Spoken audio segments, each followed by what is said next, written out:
ice cream. I throw really anybody who's ever been. Has anybody in this room ever been besides you and Jen Moore? Has anybody been? Pat, you've been to Leah. That's right. Tell them about my fundraisers while I get some water because I'm completely dehydrated and high. You never know who's going to show up. Oh, you never know who's going to show up at my fundraiser, but I really try to do. I'm not, like I said 3 times already. I'm not a politician, so my fundraisers are more like parties and social events because I like to have fun, and I actually wanted this journey to be fun. You know, if I was going to do this really massive and difficult undertaking, I wanted to have a good time while doing it. I wanted to make it enjoyable, memorable as much as I could, but I also want to make the events so good that people want to go to the next one so I can raise more money. So yeah, they're a lot of fun, and you never know who's going to show up. And I think at my last fundraiser I sang and danced. Yes. You should do a karaoke thing. Maybe. Well, let me just plug my own website. I keep track of all of these events on my website, including all of the ones she's got. What I wanted to ask you is, will you become our infrastructure borough president? Oh, yes. Specifically, the streets. There's so many streets that need repaving. So I am, I'm already advocating for better infrastructure. One of the first things I did was rally against the massive city bike rollout in Bay Ridge, which the community for years, I would say about 8 years, has been saying we don't want. And so one of the first things I did was I did a rally basically saying this is overkill, who is in charge of our streets, who's running the show here, because clearly we're not listening to the community, and part of that would absolutely be the condition of the roads. I mean, we pay taxes, right? They're going to fine us for having a crack in our sidewalk. We should hold them accountable for the potholes that are blowing out our tires or making the streets dangerous. It's crazy, not only the condition, but what they're doing with the daylighting. And I live downtown, and I drive because I cover a, you know, when I was a realtor, I covered not only Brooklyn, Manhattan, Queens, and the Bronx, and I have a car. I don't want to have a car. Trust me, I don't like driving in New York City, but I need to have a car. This is my job requires it. And it has become an obstacle course getting around in Brooklyn. They have destroyed it intentionally. Yeah, that's right. Intentionally. And we, the people, have no say in it. We are being sold out to private corporations. Our streets, our curb space is basically for sale to people who are not paying us. See, the telethon is going on right now with the selling of the streets. It is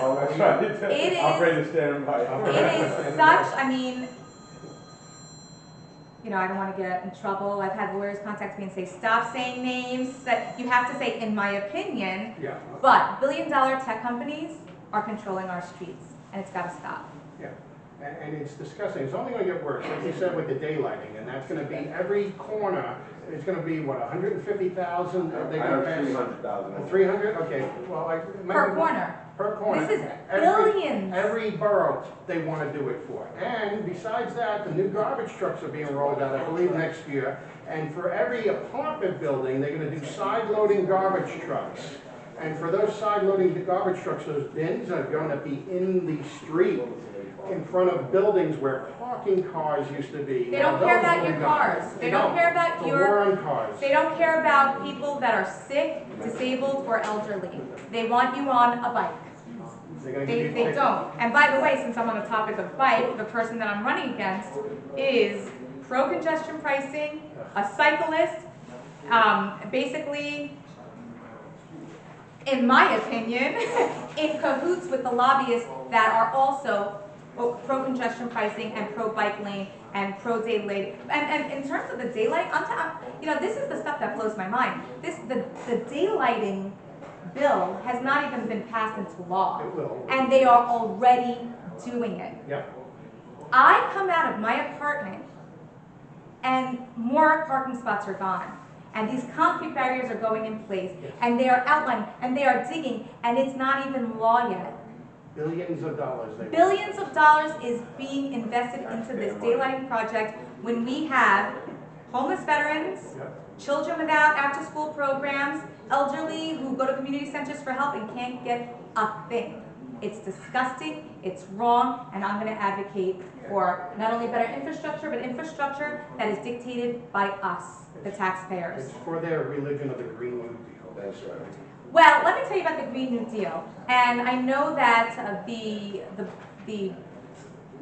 not going to say the name, but the bikes that came here 11 years ago were brought here under the guise of better air quality and a better environment. Since those bikes have come to Brooklyn, car ownership has gone up 12%, and cars for hire, 3 times as many cars for hire on the road. We now have more cars since those bikes came to Brooklyn than we ever had. And the lobbyists, the political action committees that are going to Albany and fighting for these bike lanes and fighting for congestion pricing, their biggest donors are the companies that are flooding our streets with bikes and cars for hire. And all these electric bikes that you see on the streets with the delivery people and what have you. And these batteries are, when they have to replace the batteries, they get the substandard batteries to begin with on the secondary market. And these things are causing house fires throughout the whole city and causing a lot of deaths because of the environment, okay? You're killing people besides the rare earth minerals that it takes to scorch the earth to get this lithium-ion batteries. These are also killing the earth. So here is, oh, we love the environment, we love everyone. It sounds great, like who doesn't love the environment? But when you look at the crux of the matter, you're like, wait a minute, this is actually causing more harm than supposed good. And it's disgusting, and it's just, and like you said, you can't travel around the city. If a bike could pass me faster on Ocean Parkway, if I'm going, I can barely move, every second you go, there's a camera light. Now they're making, where the new camera lights are going to be, you get a 2-for-1 deal now. Let's say you happen to be going a little fast, they're going to get you for going fast and the red light, all built in one. They're building those out too. And since you mentioned that, also look up the biggest donors of these political action committees and these lobbyists. They also manufacture those cameras that take pictures of your, And the garbage trucks These are also contracts that, it's money, follow the money. Who's making money off of these ridiculous laws? And one more thing, I'm sorry, pertaining to that. The garbage trucks are also going to be having cameras on their trucks. So if you happen to move your car because you went on vacation, or you're going to eat whatever, or you can't move your car because it's dead, you know, things happen. Well, that truck will be coming down the block with the sweeper, and it will be having a camera on it just to get you, okay? Besides that, we all know the buses have it too now. It'll never end, it will always continue. And people got to realize, car owners vote too, and we got to have that mindset. If you own a car, you have to be quite insane to vote Democratic, because what are you doing?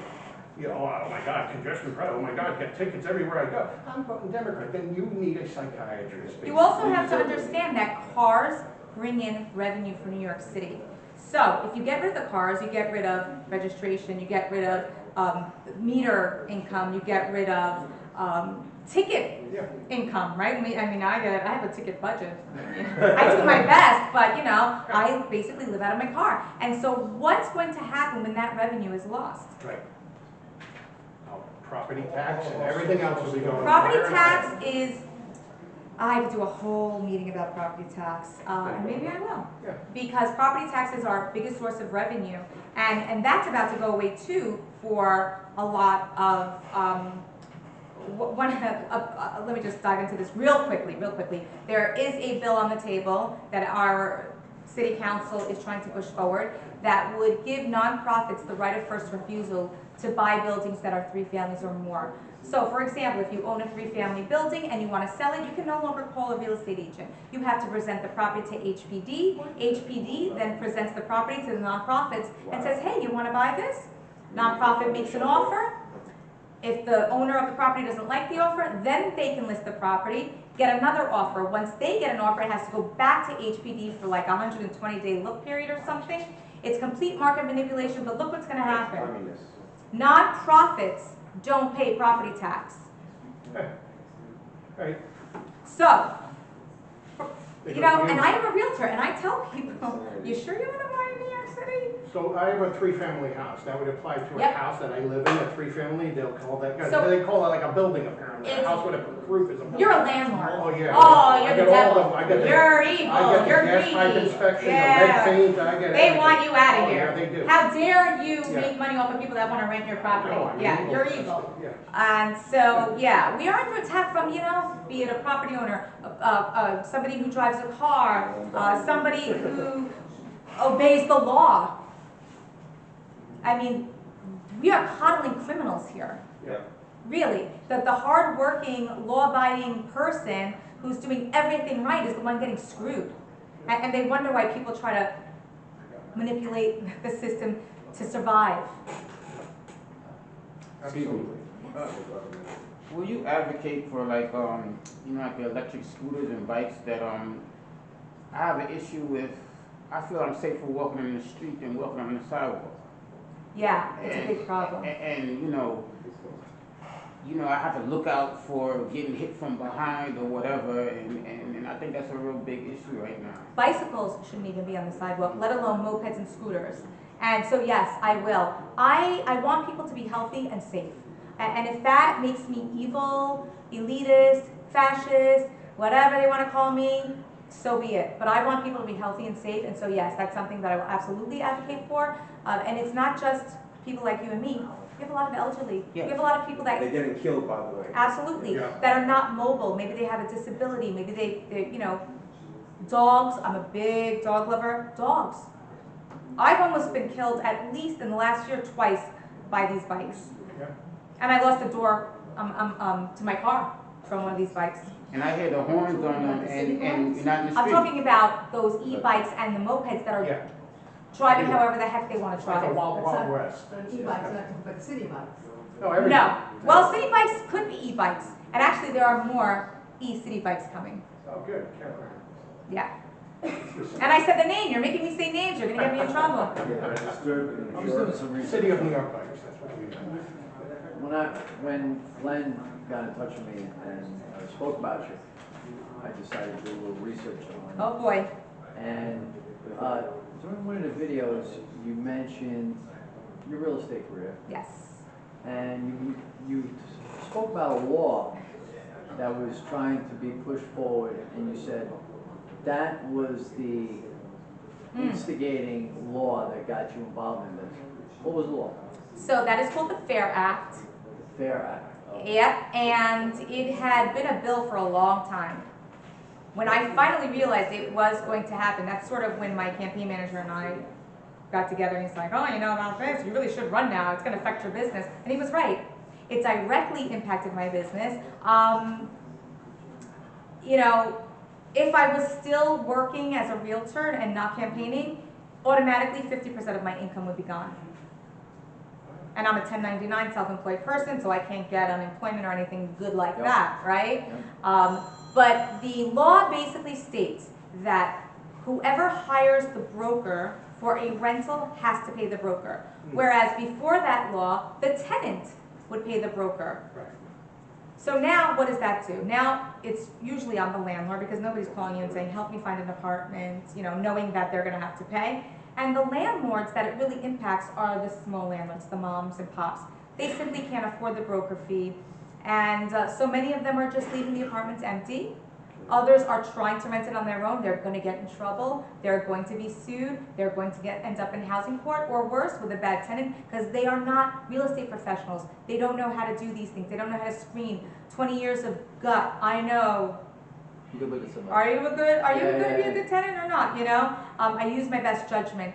But it's an act that was proposed, in my opinion, to make a council person famous.